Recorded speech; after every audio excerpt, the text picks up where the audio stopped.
Hello, everybody. Welcome back to the Chamber's Policy Chat. This is our second iteration. You are in for a surprise and a great conversation with Keri Randolph, who is the Executive Director of Chattanooga 2.0. Welcome. Thank you. I'm glad to be here. Yeah, you have been here for a year now. I have. And you are not new to Chattanooga. So tell us a little bit about your background. Sure. How you kind of got from Chattanooga, away from Chattanooga, and then back to Chattanooga working with us here at the Chamber. I'm a Tennessean by birth. I grew up outside of Nashville. My family's lived here forever. Went to K-12 public school in Tennessee. I'm from a long line of business owners, small business owners and educators. And then I went to college in Atlanta and thought I wanted to be a biochemist. So trained as a scientist and worked in a lab and found out that that was not for me. Decided that what I really loved was education. So I taught high school in North Carolina for 10 years. Taught everything you can imagine, from physics to earth science, whatever, everything in between. Led a small nonprofit there while I was in the classroom. And when Tennessee won Race to the Top in 2010, I knew I wanted to make my way back to the volunteer state. Tennessee won Race to the Top, and there was a great opportunity here in Chattanooga, and I've always loved Chattanooga. We used to come here when I was a kid, and helped start a program at the University of Tennessee, Chattanooga, called You Teach, that trained math and science teachers. Then worked at the Public Education Foundation, and then was Assistant Superintendent of Innovation in the school system. So spent those 8 years working really hard for the kids and made Chattanooga my home. So I've always thought of it as my grown-up home. I was not born here, but I thought of it as my grown-up home. Took my family on a quick 5-year adventure, but we always knew we would come back here. Okay. So we were 2 years in Boston, a year in New Orleans, and 2 years in Nashville. Learned a ton. And along that pathway, though, found that everything I was learning, I was really thinking about home. Okay. And so I was at the table when we founded 2.0 in 2015, and Chattanooga came calling and said, hey, we need a new leader for 2.0, and I've always believed in the work and believed that this was the right place to do the work, and so came back here last July, as you mentioned. Fantastic. Well, we are certainly excited to have you back. It's obviously one of those things we love, recruiting new people here, and then to get them to stay is always fun, even though you left. It's always good to have you back. So tell us a little bit about Chattanooga 2.0. I know it's been around again since 2015. And it's one of those programs that you're housed at the Chamber, but you're not necessarily a Chamber function per se, but we are obviously a critical partner to all of that work, and it fits in alignment with a lot of what we're doing at the Chamber. Talk a little bit about 2.0, kind of what's its mission, what are you kind of out doing, and we'll get into a little bit more of your team and some of that as well. Great. I think a good way to tell that story is 2.0 was born out of kind of workforce and economic imperative. If you think about 2015, Volkswagen had just relocated here. The city was starting to boom. We were talking about connecting our students and residents to the opportunity that was coming. And 2.0 was really born out of that. And the Chamber was a critical partner at the table. At that time, Bill Kilbride was president and CEO. So that really leads me to what 2.0 is all about. When we founded 2.0, the idea was that it would take all of us. We needed the best education system possible to connect Hamilton County residents to the opportunity that was coming, and there was a lot of opportunity coming, and we didn't have the workforce that we needed at the time. That's a similar conversation today, to be honest. So I think we can underline that 2.0 is still needed. But it was a public-private partnership from the beginning, housed at the Chamber. I often say we're incubated here, and a key partner with the Chamber's work. But we work birth to career, and that was the goal from the beginning, in 5 focus areas. So kindergarten readiness, literacy and math success in K-12, college and career-ready graduates, post-secondary attainment, and a thriving wage for young adults. So those are the focus areas, and we have metrics across all of those that we hold for the community. We originally, the real mission and vision around 2.0 was really focused on partnering, collaborating, and advocating. Okay. I think we are ready for something else. And when I was approached to come back and lead 2.0, I said, I think that is those are great things, but they are insufficient. We also need, especially coming out of the pandemic, we need proof points, and we need to build hope and belief that we can make a difference in these outcomes, and that the goals of 2.0 are actually in our community are possible. And 2.0, just really quickly, I mean, one of the ways to tell the story of 2.0 too that I think is relevant to our conversation is Chattanooga 1.0 is about transformation of place. So something we're really proud of, like when Walter Cronkite called us the dirtiest city in America, and then Outside Magazine said we were the best outdoor city, that transformation was really about place. And we can point to the waterfront and the Riverwalk and all the things. 2.0 is about transformation for our people and connecting them to opportunity. And so our mission and vision is around that. So we really work hard to convene in all those different focus areas I talked about before, but to also lead and do and create proof points for the community about what can make a big difference in moving these generational outcomes for Hamilton County. Then you have a growing team. Yes. I feel like there's a new announcement coming every about 3 or 4 weeks now. So talk a little bit about the team you have, kind of what are their focus areas that sort of meet those 5 goals that you just laid out? Yeah, so to do big work, you need a great team. And so I'm the executive director, so I certainly oversee all of the work and work really hard to support and lead the team. Jennifer Andrews has been the longest serving team member for 2.0, and she leads the Early Matters Coalition and the early childhood work. And she's one of our community's she's one of the state's foremost leaders and thinkers in this, in the whole comprehensive area of birth to 8. Yep. And then we have Brandon Hubbard Heights, who is a really experienced educator, has worked K-12 from teacher to administrator, and he leads our literacy work. We have a community-wide literacy plan we're about to launch. He also is heavily involved in the Out of School Time Alliance. That's an area kids spend 80% of their waking hours outside of school. So what do we do with those 80% of hours to help kids be connected to what they need to be successful? And then we just brought on Andrew Hudson. So Andrew is leading our Viable Pathways to Prosperity work, which is newer work for 2.0, but it really is building pathways from elementary school all the way to thriving wage careers in our community.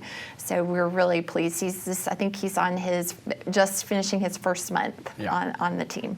Well, it's great to have this team in place, and obviously there's a lot of interaction between what we're doing at the Chamber on the policy side with obviously the focus areas that you have. Let's start with early childhood. Obviously that cradle piece is critically important to getting kids ready for elementary school. And we'll talk about third grade here in a little bit. But talk a little bit about that specifically and the work you guys are doing. I know you guys just released a 2025 Early Childhood Action Plan. Right. And I will commend you. Jennifer is fantastic. And this is a place that I know the big 4 chambers are starting to look a lot more to focus on going forward with specifically the state legislature. So talk a little bit about Jennifer's work, talk about the action plan, and talk about why it's important for the business community to be engaged at that early an age with, sort of the next generation of Chattanoogans. Yeah, so, the early childhood work is so important. There's not a single owner of early childhood. Like there is K-12, you can point to the public school system as the key owner. So Jennifer's done a masterful job with over 80 partners of bringing them together because they can do more together. That's part of the kind of theory of action behind 2.0. We're at a really interesting time in that work. It's 2-generation work is the way we think about it, because the labor shortage that we're currently experiencing, one of the reasons we know that that's the case is because there's not adequate access to affordable, high-quality childcare. And so we have some parents who are not in the workforce like they want to be because of that. And then you just talk about how we know that a path to success for a kid begins before birth. With the supported family, the support of the mother and the father and the parents and caregivers, all the way up through the first day they get to kindergarten and beyond. And we have fashioned that plan that you mentioned from birth to 8 for that very reason. So there are 35 strategies in the plan. That's a lot, but I think it says a lot about what's needed in that ecosystem. It is from access to quality childcare that's affordable, to early literacy, to making sure that the health domains are met, that we have early screening and intervention so that we can make sure a child has everything they need before they get to kindergarten. That group just worked really hard with a cross-sector group to define what kindergarten readiness means for our community and what skills are needed. I'll say I'm a lifelong educator, as you heard. My husband is also an educator. We have an 11-year-old, and I remember you would think we would be very well prepared to know whether our child was ready for kindergarten, but I remember the first day that we sent him to kindergarten, I wasn't sure because I didn't actually know what it meant. So we're trying across the board to demystify that and then support caregivers and families and making sure their kid is kindergarten ready and has what they need. There's a lot of alignment in that space because we don't have a single owner. So we're also working on strategic public financing. This is where the partnership with the chamber and you is so helpful because of the legislative pieces. And Jennifer just led a meet and greet with the legislative delegation to kind of start to talk about some of those things and what the landscape around early childhood is in Hamilton County. So we really work hard to provide information, collect data where we don't have it, and then be really strategic about strategies to address the gaps and needs. Because I think one of the things that we see is there's a big difference between childcare and pre-K, right? And everybody kind of wants to talk about pre-K and seats that are available or not available, and does it really work? What is the retainment? And I know there's again, I can make a study say anything, right? And there's one study that kind of lingers out there that says, well, pre-K maybe does or doesn't. So I think it's critically important, again, to kind of lay what actually is childcare, right? And why that is such an important piece to the next phase of our discussion. To talk a little bit about kind of the difference between pre-K, early childhood. What is sort of that?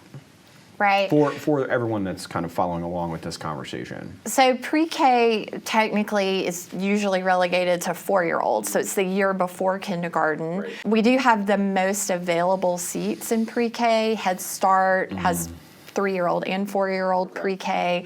It looks more like school, so that's what I would say. You know, if you go into a pre-K classroom, it's going to feel pretty comfortable to those of us we all went to school. So you're going to be like, this reminds me of what I remember about kindergarten or whatever. There's curriculum in a high quality pre-K. There's curriculum. There's assessment of students. So those pieces look the same. When you start to back up and look at what happens before pre-K, and we need more quality pre-K seats. There are waiting lists for the most part. We're working with the district and the city to expand seats.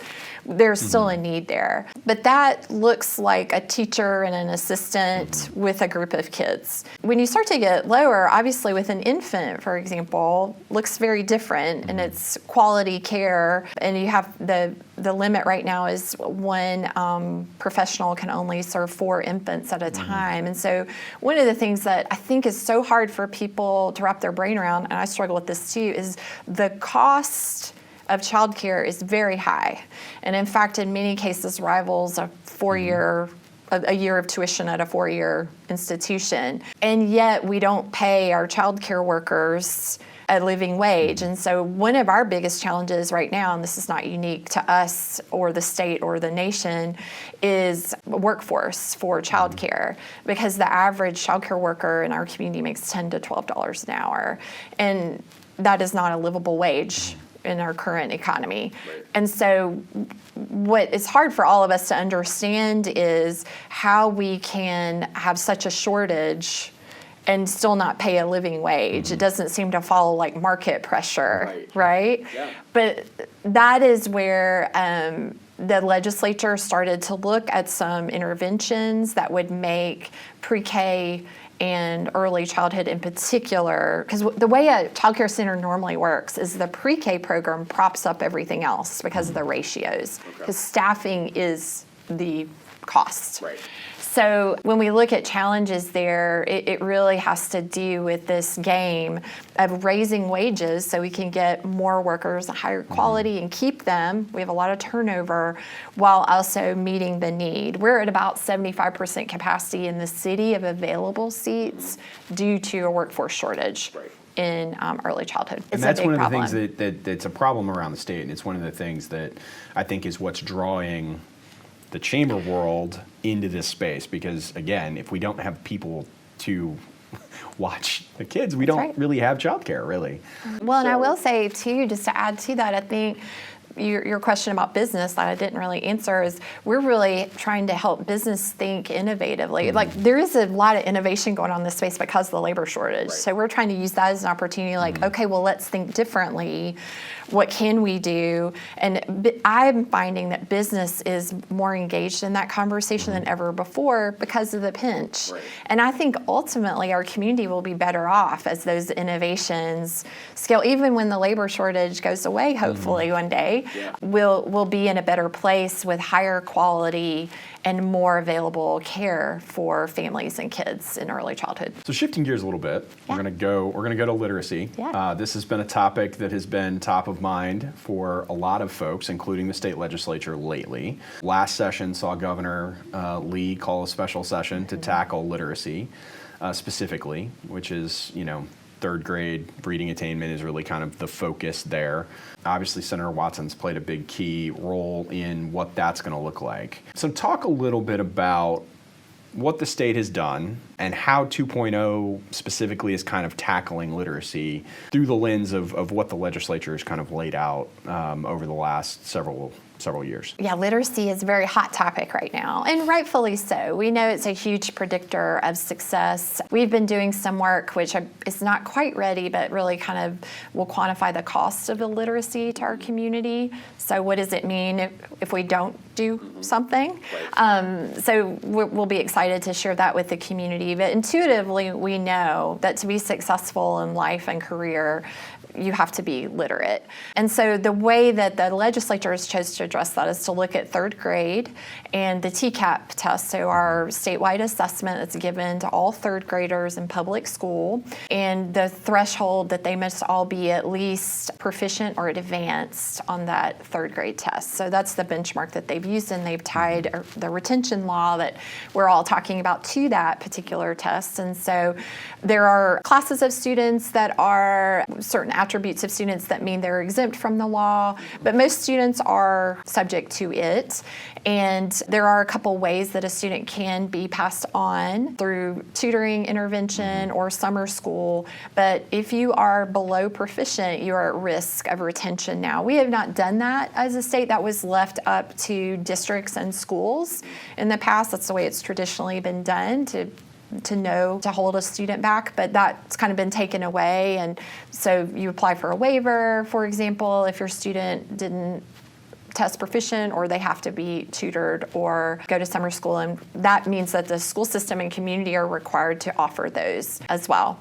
And then there's a little bit of it. Most students, based on what we're seeing now, because this year's third graders who just completed, so in 22-23 were third grade. They were the first students subject to the law, and we aren't seeing a lot of retention of those students, but there are a group of them that will be subject to retention-based law at the end of fourth grade. So if they go to summer school and they have tutoring and they participate in those things, if they have not been shown to be making what the state is calling adequate progress, they would still be at risk of retention at the end of fourth grade. We, 2.0, are involved in this because we believe that school alone won't get us there. If our goal, and we agree with this goal, is for every student to be literate, then it's going to take more than just school.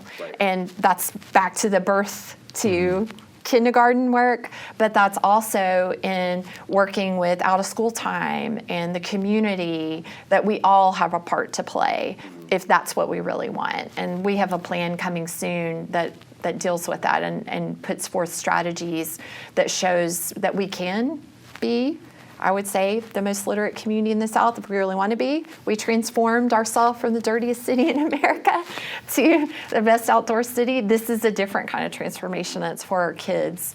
And it's one of the things that drew me back to Chattanooga. I actually believe that we are big enough to matter, small enough to innovate. We are a place that can work together to get things done. And so that gives me hope for all of us, if that's the case. And this is one place where I can point to it. Yeah, and I think the Chattanooga story is routinely, right? Tackling big things, Right. sort of taking public opinion and turning it on its head. And I'm really excited to kind of see where you guys go with this work, because it is really important. If you can read, you can learn, right? And I think I've heard from legislators all around that that's why literacy is so important. You can teach yourself the rest of it if you can read. If you can't read, you're kind of just along for the ride, and that doesn't help anybody when it comes to workforce and the types of jobs that we have specifically now in Chattanooga. That's right. And what we're going to evolve into going forward. That's right. As the world and the global economy change, especially coming out of the pandemic, where we learned a whole lot of things.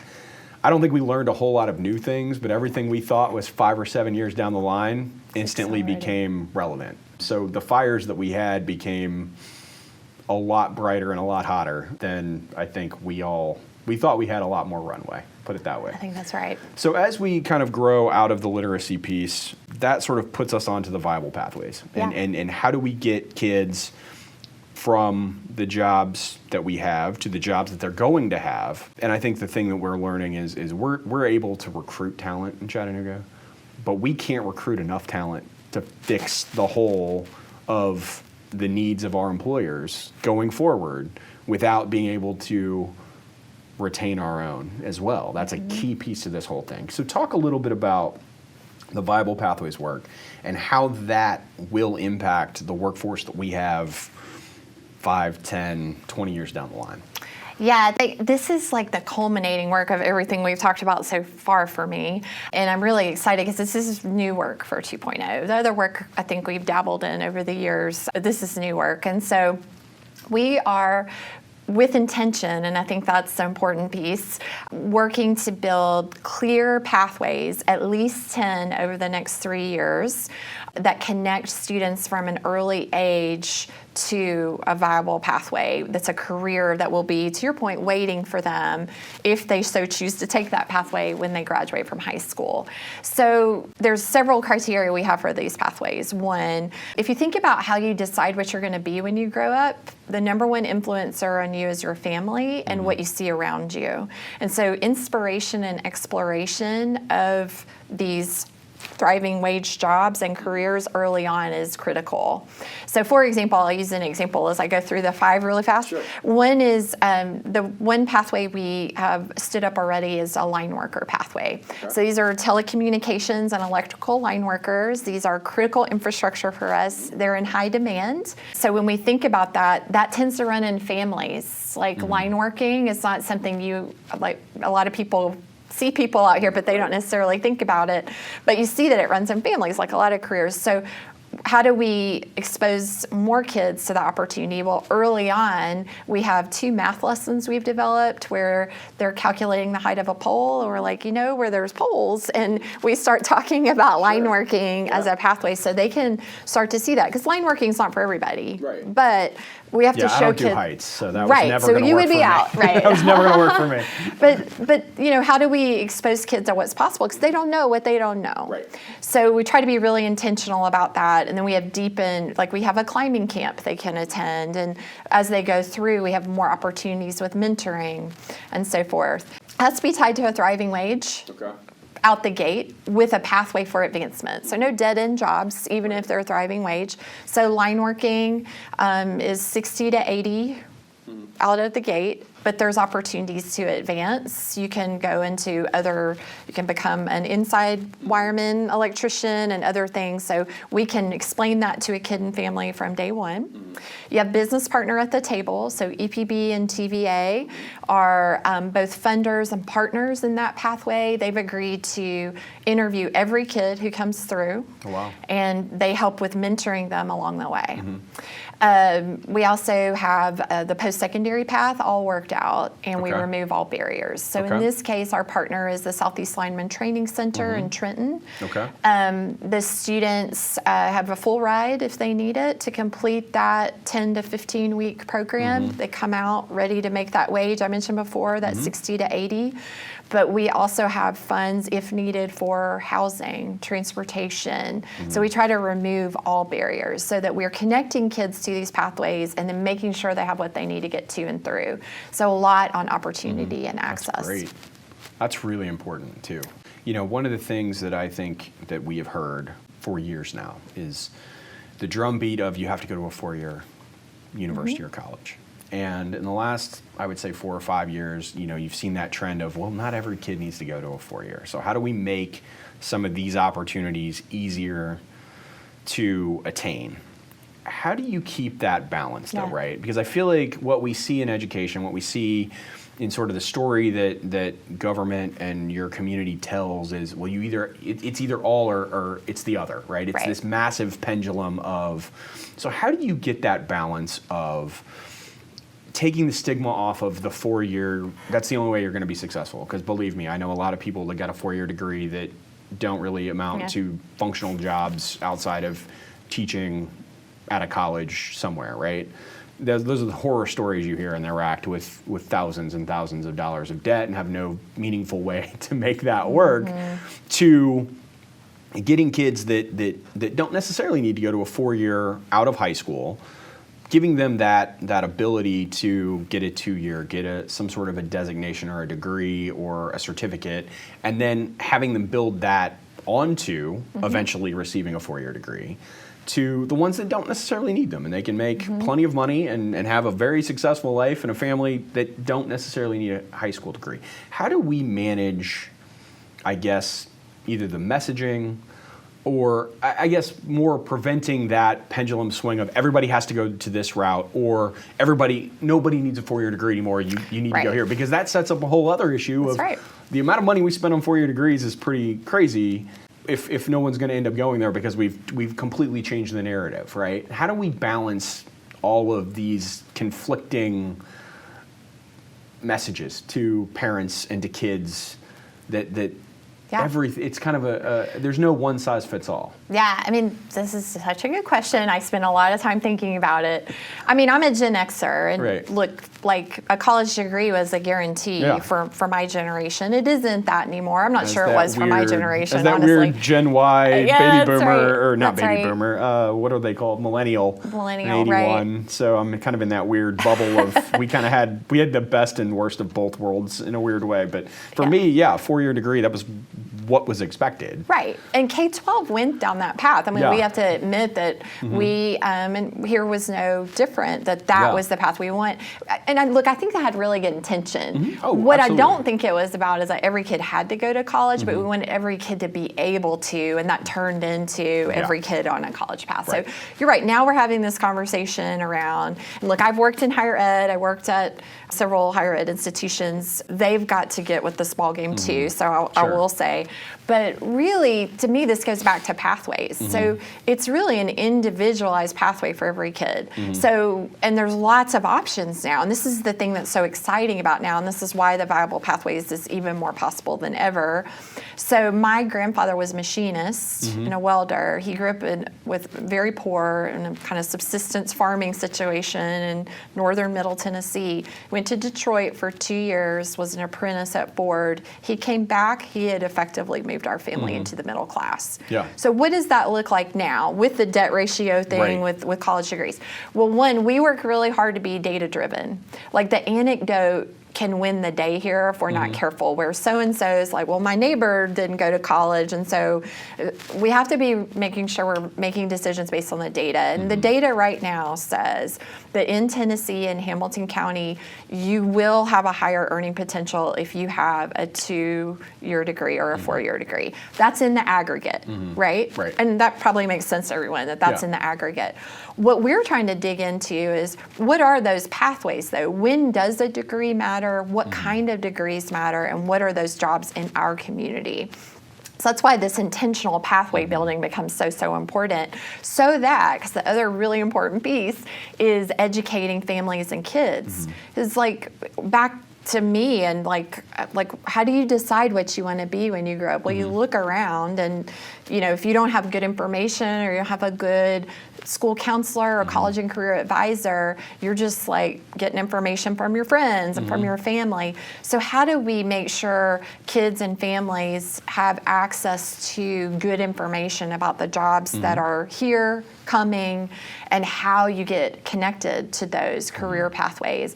And I think the other thing that's coming and that has happened over time, and we've all been watching it happen, is people aren't going to be in the same job and career for 30 years anymore. It's just not the way the workforce works anymore. And so that's when we go back to literacy and math skills and these really important how do you learn skills, because we're all going to have to learn from day one when we start working till we finish to be on a career pathway that connects us to the life that we want for our family, whatever we decide to be when we grow up. Sure. So we think a lot about that, and that's why that viable word gets to be so important for me, because it takes into account all of these things.